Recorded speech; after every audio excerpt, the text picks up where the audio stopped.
You ever come across a story that's so messed up you just can't believe it's real? Well, that's what we're diving into today. It's about a group of estate constables in Trinidad and Tobago, let go from RBC Royal Bank over a decade ago, and they're still fighting for justice. It's like a real-life David versus Goliath. Wow. We've got these reports, right? And they're making some really serious allegations against two people, Harrison Thompson, their industrial relations officer, and another officer named Robert Ramoutar. And this isn't just some simple wrongful termination case. It makes you wonder about the systems that are supposed to protect workers. Yeah, it makes you think. So, we're going to break down these reports, step by step, see how Thompson and Ramoutar are supposedly connected to this whole denial of justice, untabling the legal stuff, breaches of trust, the whole fight for accountability that's been dragging on for way too long. Sounds complicated. It is, but it's important. So, rewind to 2014. 42 estate constables. They get retrenched from RBC in Trinidad and Tobago. Okay, hold on. Before we get too deep, we should probably explain what retrenchment actually means. In this context, I mean. Right. It's not like just getting laid off. It's a whole legal process. Company downsizes for economic reasons, or maybe they restructure. But there are rules, strict rules, especially about severance pay and making sure everything's fair for the employees. Makes sense. But you can imagine it gets complicated if someone's not acting honestly.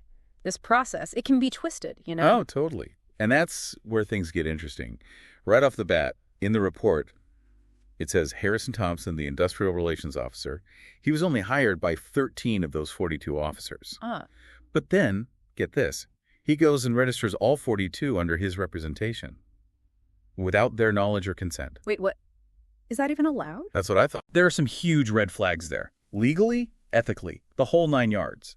You see, Thompson, as their representative, he had what's called a fiduciary duty to those officers, meaning legally and ethically, he has to act in their best interest. Representing someone without their consent, that's like a straight-up violation. Imagine a doctor, right, operating without getting consent.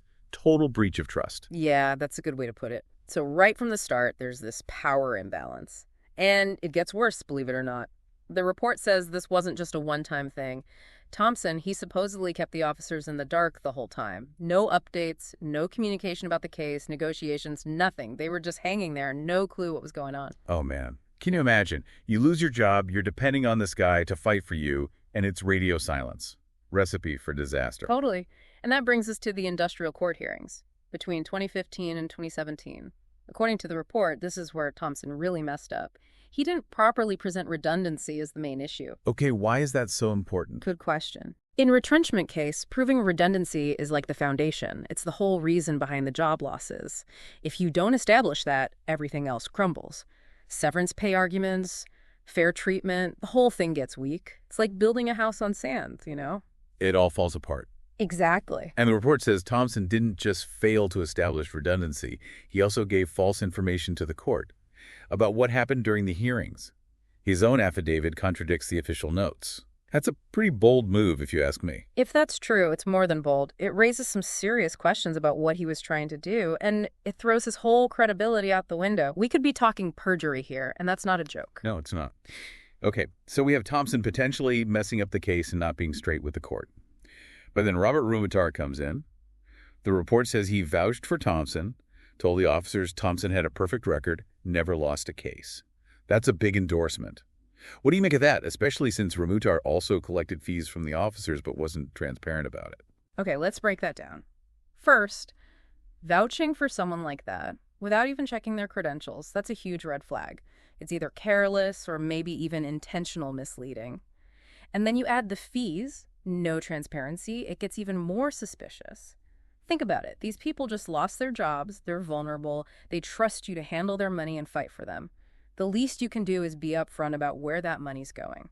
This lack of transparency, it's like another layer of potential exploitation on top of everything else. Yeah, makes you wonder. Exactly. And the report suggests Ramoutar's role was even bigger than just recommending Thompson and handling money. It says he acted as the main witness, picked other witnesses, even went to negotiations with RBC with Thompson. But he never gave the officers any official reports. It sounds like he was controlling everything. That's what we call an information bottleneck. And that can be really bad in a situation like this. By controlling the information, Ramoutar could have kept the officers from understanding what was going on, what their options were, even questioning the strategy. So they're kept in the dark, not able to make informed decisions. Exactly. So we've got Thompson potentially mishandling the case, Ramoutar controlling the narrative. Not a good situation for these officers. And if that wasn't enough, there's this other detail in the report that's just infuriating. After years of this, the officers finally decide they need a new lawyer in 2024. But when they try to hire someone, the EPA, the State Police Association, the organization that's supposed to be looking out for them, they stall the approval process. What kind of impact can a delay like that have when you're trying to get justice? It can be devastating, to be honest. In any legal case, time matters. Delays can wear people down, make legal fees skyrocket, and ultimately block their access to justice. In this case, the EPA's actions, if that's what happened, could have made things even harder for these officers, who are already at a disadvantage. So just to sum up, we have Thompson potentially breaking his duty, misrepresenting things, and not building a strong case. We have Ramoutar allegedly recommending someone unqualified, controlling information, and maybe mismanaging funds. And then there's the EPA, the organization that's supposed to be on their side, potentially making things worse. It's a tough situation, and it raises some big questions about how this kind of thing can happen and how to stop it from happening again. Exactly. And that's what we're going to dig into next. But first, we need to look closer at the accusations against Thompson and Ramoutar and what they could mean legally and ethically. Stick around. We're just getting started. It's really unsettling, you know? These officers, they were already in a tough spot, losing their jobs. And then the person they relied on to help them, he allegedly takes advantage of them, makes you realize how important those legal protections are, especially for workers who are already struggling. Yeah, for sure. It shows that even when there are systems in place to protect people, there's always someone who might try to game the system or prey on those who don't know their rights. Exactly. And the accusations against Thompson, the potential breach of his duty, the misleading information, the withholding information, it all points to a deliberate effort to keep those officers from getting a fair outcome. Right. And then you have Ramoutar, and the reports describe him as being very active. He endorses Thompson, acts as a witness, even goes to negotiations. It seems like he had a lot of control over how the case went. Yeah, and that's what makes his involvement so troubling. It gives this impression of, like, a coordinated effort to manipulate things. You've got Thompson, the so-called legal expert, potentially mishandling the case, and then Ramoutar comes in and seems to control the narrative, making sure the officers don't get all the information. It's like a textbook case of exploitation. The report really highlights how damaging Ramoutar's control over the information was. Can you explain why that's so important in a legal case like this? Well, transparency is absolutely essential in any legal process. If information is hidden or twisted, it stops people from making informed decisions about their case. In this situation, if Ramoutar was controlling what the officers knew, like the reports say, he could have easily shut down any concerns they had, or even prevented them from getting a different lawyer. So basically, they're kept in the dark, and they can't understand what's happening or really fight for themselves. That's the idea. And this lack of transparency, it wasn't just about the case itself. The reports also talk about financial issues, specifically how Ramoutar allegedly handled the legal fees without any accountability to the officers. Yeah, the reports mention that Ramoutar collected fees, but he didn't explain how that money was being used. It seems like a complete disregard for basic ethical practices, especially given how vulnerable these officers already were. Absolutely. When you're dealing with someone else's money, transparency is non-negotiable. There should be clear accounting, detailed records, open communication about where every dollar is going. What's alleged about Ramoutar, it suggests a complete disregard for those principles. And it erodes the trust that should be at the core of any relationship between a client and a representative. So you have these two individuals, Thompson and Ramoutar, potentially working together to take advantage of these workers. But the story doesn't stop there. The report also focuses on how the EPA, the State Police Association, allegedly blocked the officers' access to justice. Let's talk about that aspect of the case now. Yes, the EPA's actions, or rather inaction in this case, are really worrying. They raise questions about how committed they were to protecting their members. The reports claim that when the officers finally wanted to get a new lawyer in 2024, the EPA stalled the process. It's hard to believe that the organization that's supposed to be advocating for these officers would actually make it harder for them to get justice. Why would they do that? Well, there are a few possibilities. Maybe it was incompetence, bureaucratic hurdles, procedural errors, things like that. But the report suggests a more deliberate attempt to slow things down. Perhaps they wanted to protect Thompson and Ramoutar, maybe because of some existing relationships, or a fear of bad press. So the organization that's meant to protect these officers' rights might have actually been involved in their exploitation. That's a serious breach of trust. It really is, and it shows how important it is to have more accountability and transparency in organizations like the EPA. If they're not actively fighting for their members, then who is? This whole situation is just heartbreaking. You have these officers, they lose their jobs, then they're misled, manipulated, and ultimately denied access to justice.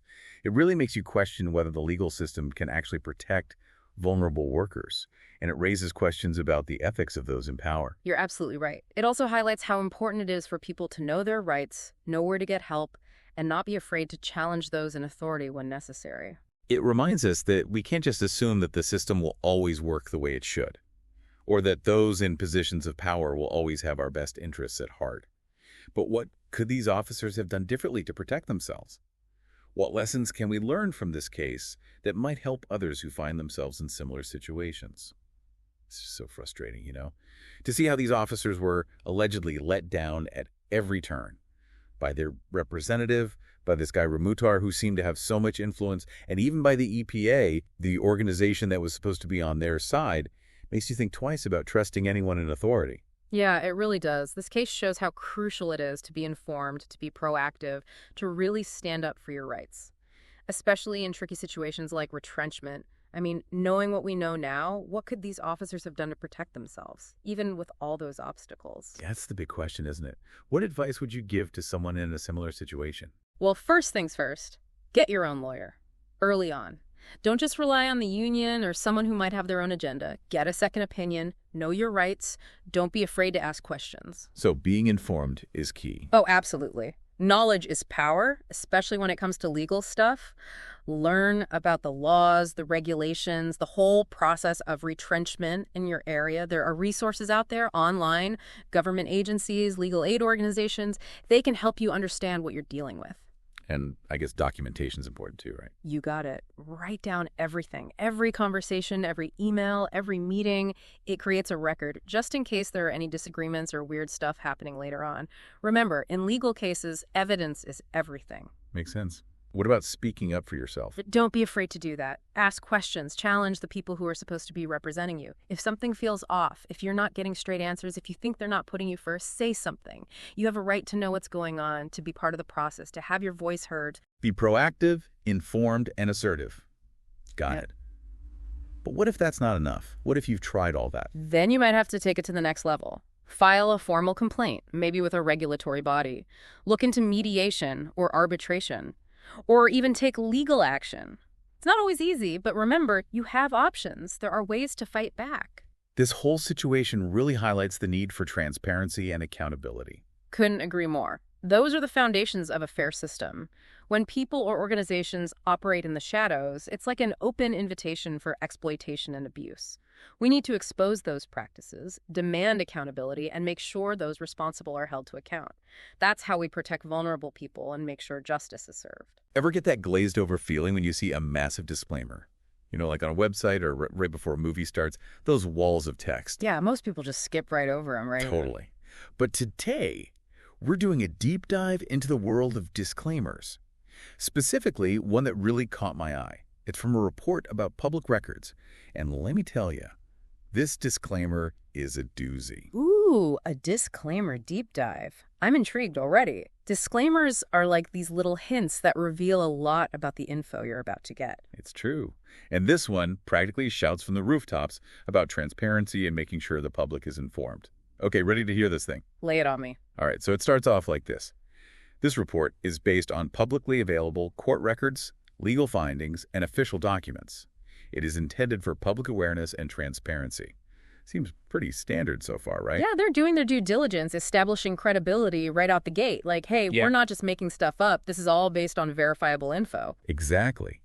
But then it takes this really interesting turn. It goes on to say, the report does not allege criminal wrongdoing, but presents verifiable procedural concerns. Readers are encouraged to review the official case records and form their own opinions. Okay, procedural concerns. Now we're getting somewhere. What's that all about? That's a key distinction. It's like, imagine a basketball game. right? Okay, I'm following. Substantive concerns would be like arguing about whether a player actually made the basket. Did the ball go through the hoop or not? Simple.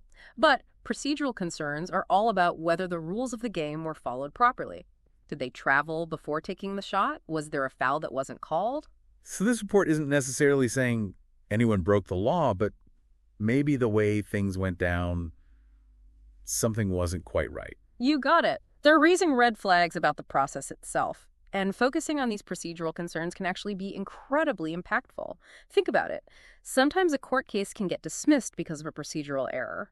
Even if there's strong evidence of wrongdoing, that dismissal can stand. Wow, I never thought of it that way. It happens more often than you'd think. And that's why this report's focus on verifiable procedural concerns is so important. It could uncover systemic issues that need to be addressed. That's a great point.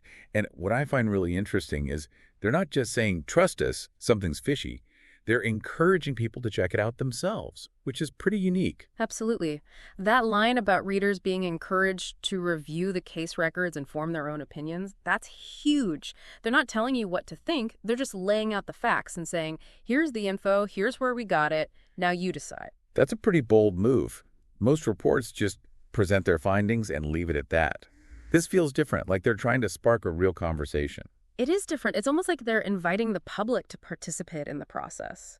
So what kind of impact do you think this report, with its focus on procedural concerns, could actually have? Well, it could potentially lead to all sorts of things. Audits, further investigations, maybe even legal challenges. By highlighting these potential procedural missteps, they might be opening up a whole can of worms. Makes you wonder what other disclaimers are out there, hiding in plain sight, just waiting to be decoded. This one really opened my eyes to how much information is packed into these legal notices that most people just ignore. It's true. And it's a good reminder that even the fine print can be fascinating, and understanding those details can give us a whole new perspective on the information we encounter every day. We should all pay more attention to the disclaimers we see. You never know what you might find. Exactly. And that's what makes these deep dives so intriguing. Who knew disclaimers could be so thought-provoking? I know, right? Well, on that note, we're out of time for today.